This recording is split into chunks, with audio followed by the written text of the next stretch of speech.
Hello everyone, তোমরা সবাই কেমন আছো? আমরাও অনেক ভালো আছি। আর আজ হচ্ছে নর্থ বেঙ্গলে ভোটের ঠিক একদিন আগে আমি আর মা চলে গিয়েছিলাম এই বি মুরারকা হসপিটালে। আর দেখো, ওখানে গিয়ে ডাক্তার চুজ করে নিচ্ছিলাম। তারপরে মারাত্মক ভিড় দেখে লাইন রেখে টিকিটটা জমা দিয়ে আমরা চলে আসি চায়ের দোকানে চা খেতে।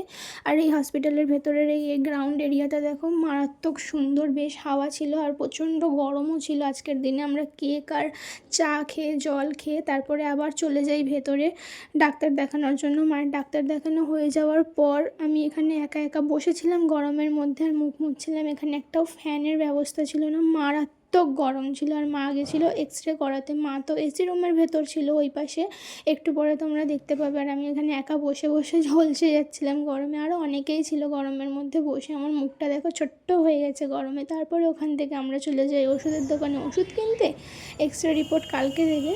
তো ওষুধটা নিয়ে আর রাস্তায় দেখা এত গরম, একটা লোক নেই। তারপরে আমি চলে আসি গরমের মধ্যে